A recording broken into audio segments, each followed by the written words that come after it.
Welcome to Blue Wave Radio, episode E1-5. This is an extract from a discussion with Councillor Bosman Grobler. Last point on opportunities through long-term jobs is just again coming back to corruption, again coming up to organizational culture. There's two practices that we see all over South Africa. The first one is sex for jobs and the second one is money for jobs or cash for jobs. And I think both of these are self-explanatory, but the fact is you need to do somebody a favor, whether in cash or kind, in order to get a job, sometimes once or sometimes continuously.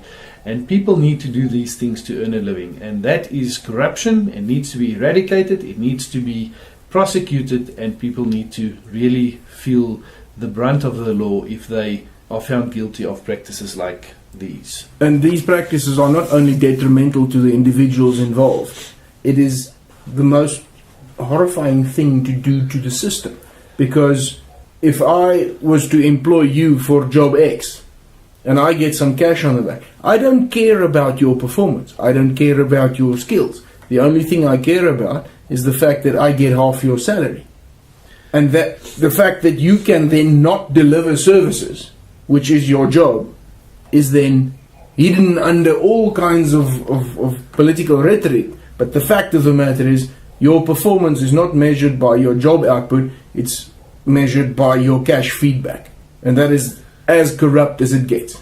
Yes. Prostitution to the worst degree.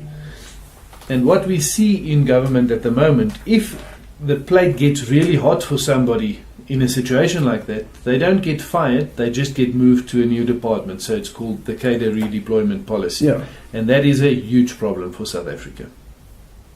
The DA's last manifesto point is then to secure our borders. And I think the first one, just to mention here, it's not the goal is not to build a wall and keep everybody in and keep everybody else out. The fact is the DA realizes the importance of being able to monitor who is in South Africa, what they are doing here, and what they're doing with the money that they are earning here. We need to know whether people are contributing towards our economy, towards our communities, or whether they are not. So the first thing is to be strict and to arrest, detain and deport those who repeatedly enter our country illegally. We need to ensure that undocumented immigrants are regularized or assisted in leaving the country if they do not meet the criteria to be in the country. And in order to do that, again, we need to get back to corruption. Again, we need to get to a place where we say corruption needs to be eradicated from our border posts. And corruption needs to be eradicated from the Department of Home Affairs. We need proper control and order at our border posts. We need a corrupt-free security at our border posts, and the same with documents in Home Affairs. If we can get these in place, then we can start working towards further steps of improving South Africa for everybody. We do realize that there's some foreigners coming in with specialized skills where we can actually learn something that can contribute to our country, but we need to know who they are, we need to know what they're doing here.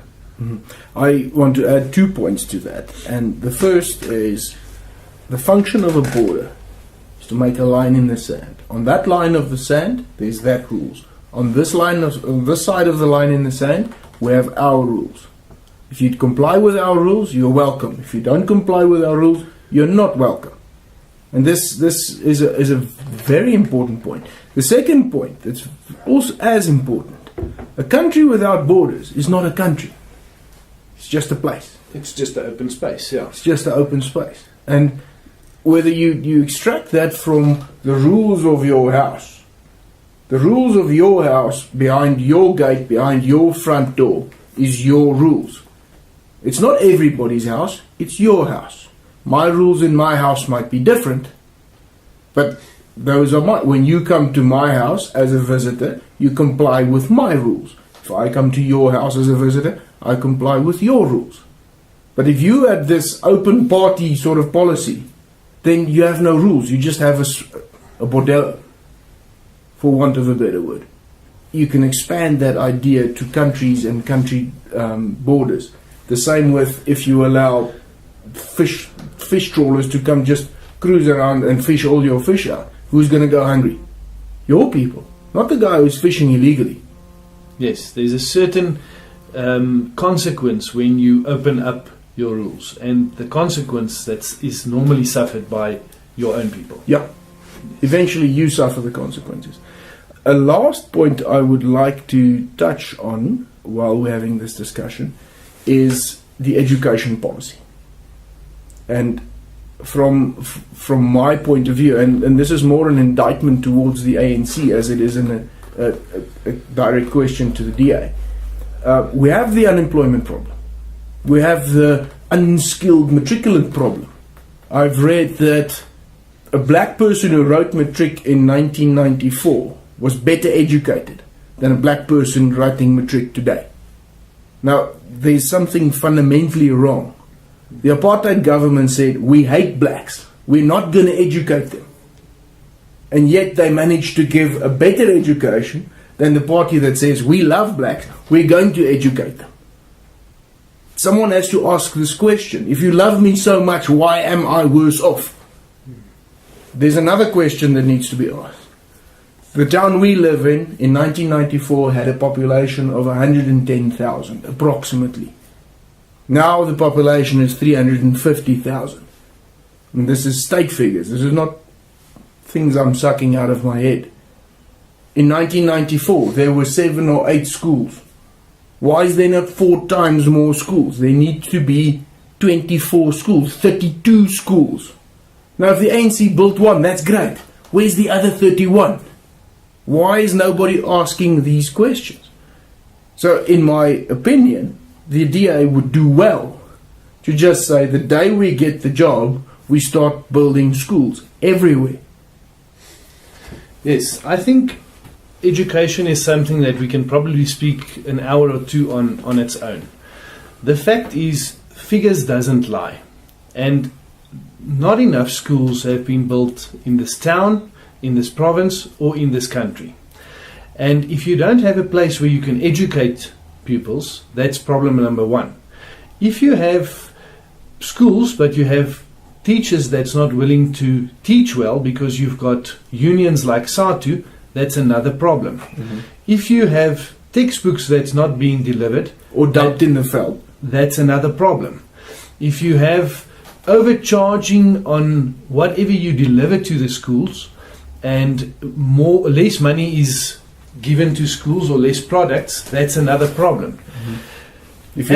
If you have 72 children in a class, it's a problem. It's another problem. So, and I can carry on with problems in the education system one after the other.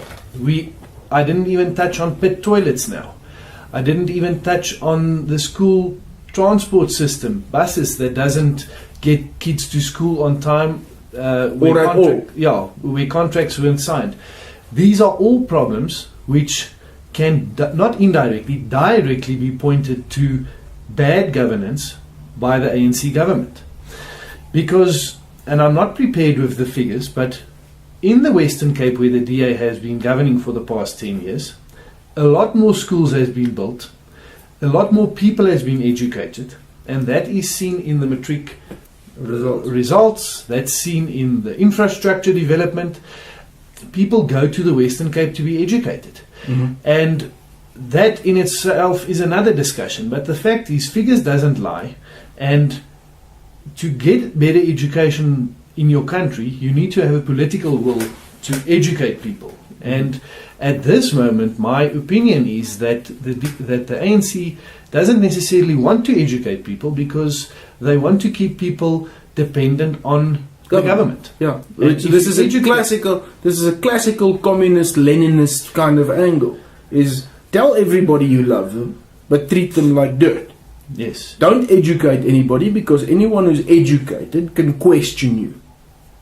And since you've ushered in utopia, the world is a wonderful place, questioning whether it's a wonderful place is an unacceptable situation. So the DA believes in a quality education for every person, regardless of race, religion, gender, socioeconomic status. The DA believes in access to quality education.